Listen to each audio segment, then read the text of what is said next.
Hello everyone, and welcome to this video lesson on linear regression. Let's get started with linear regression.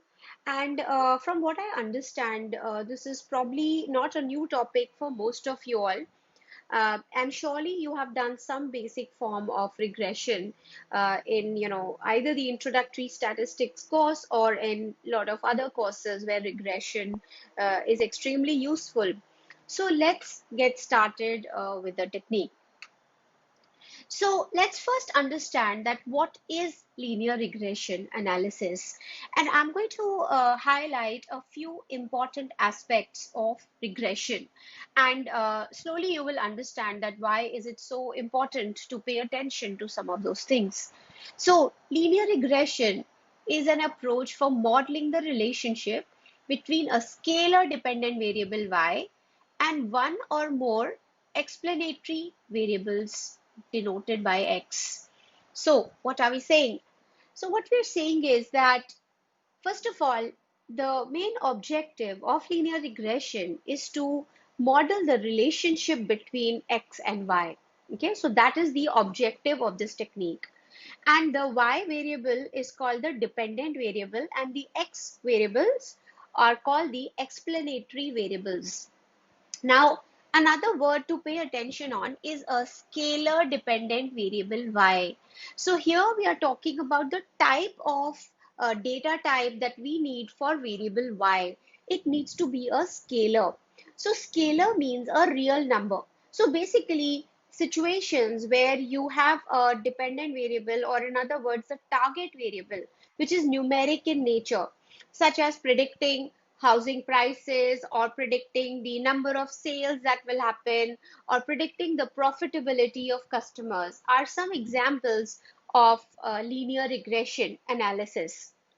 Now, situations where we have only one explanatory variable, it's called simple linear regression, and situations where we have more than one explanatory variable is called multiple linear regression.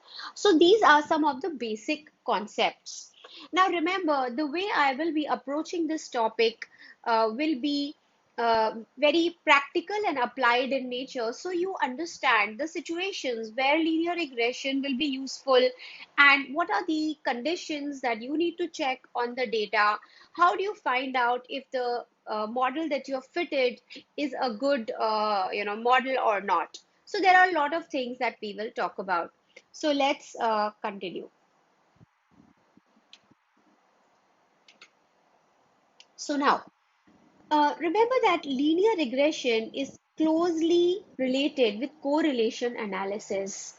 Now, correlation analysis, you might have already, done correlation analysis in other situations where you find out the relationship between two numeric variables, okay, using the correlation coefficient.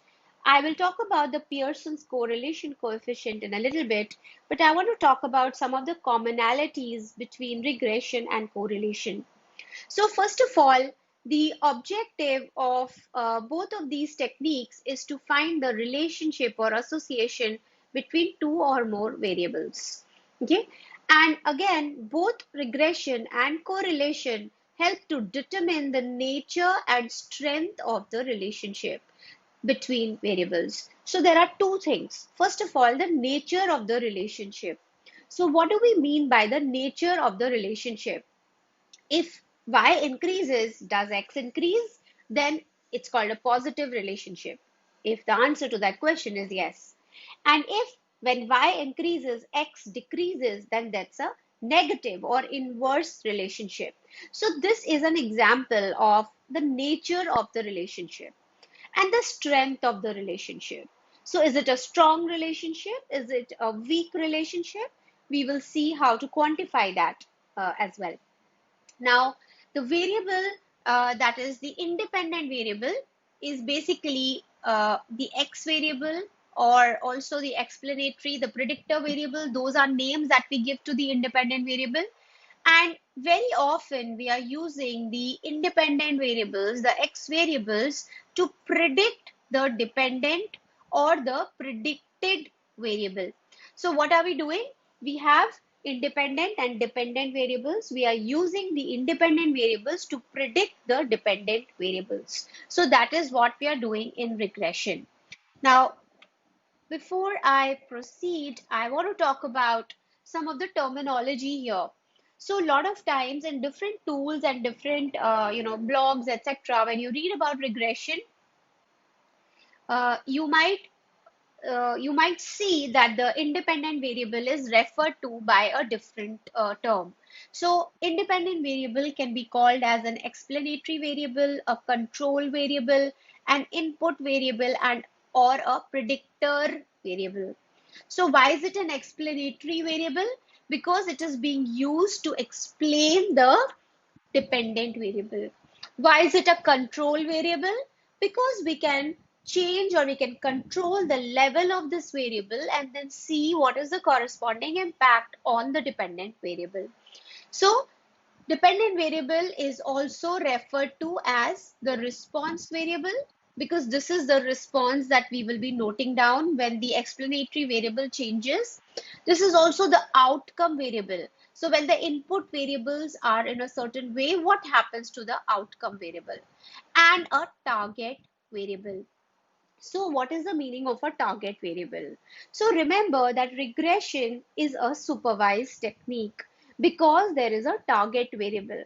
So why is it a supervised technique? Because the objective of the analysis is to explain the target variable. Target, in other words, the variable of focus. The most important variable is the target variable.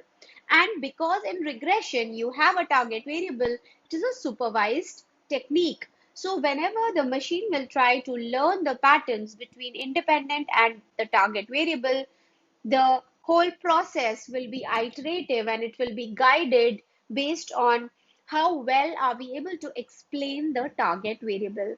That is why regression is a supervised technique. So now let's look at some of the business applications of regression. So the most important way in which regression is used is to make predictions. So a lot of times managers have to make decisions under uncertainty. What does that mean? So when we say making decision under uncertainty, we basically are saying that nobody really knows the future. So if you are a business executive, you need to make decisions about, for example, if you are running a retail store and you need to decide on inventory or maybe the marketing expense for each of the stores. So you will have to make that decision without really knowing what the future sales will look like. And you can do that in a guided manner based on the predictions that you have made about the future. And this is where regression comes into the play. So what happens is that you use the information that is already known to estimate what is not known. So, in other words, you might have seen in the past what is the relationship of customer profile with their profitability, and you can use that to say something about the future profitability of the customers that you have with you.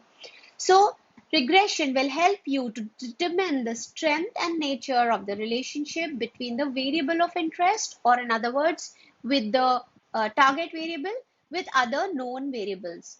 So, in other words, the other known variables, the X variables that are known to you. So you already know the customer profile. And once you know the customer profile, you can say something about the future profitability of that individual. So that is how you are predicting the value of the unknown based on the past of that variable and its relationship with the other variables. So that is the main business application of regression. But I will talk about another way in which regression is used on the next slide. So, a lot of times we divide the applications of regression into two categories. One that is analytical and the other one that is predictive. So let's understand what does this mean and what are the differences between the two. So, analytical is when you are simply analyzing the relationship of X and Y. So, for example, you want to so let's say that there is an impact of the number of police personnel that are placed in a particular neighborhood, and that has an impact on the crime rate of the area.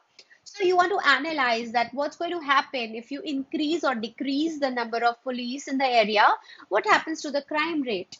In this example, you are using regression to analyze the relationship between two variables. Okay. Another example can be that you want to analyze the dependence of bike rentals on the weather conditions of the day. So you just want to see that when it's too hot or when it's rainy, then what happens to the bike rentals. If you are running a bike rental shop, you need to take care of inventory, and that's where this will be very important. The other example or other category of applications is what we say predictive applications of regression. So, given a person's lifestyle, can you predict the person's body fat? So, that is an exercise, an example of predictive usage of regression technique. The other is you can predict the customer profitability based on the purchase behavior of the customers. Or you could predict the person's income based on the lifestyle of the person. Now, before I move away from this slide, I do want to tell you that in both analytical and predictive usages of regression, basically the technique remains the same.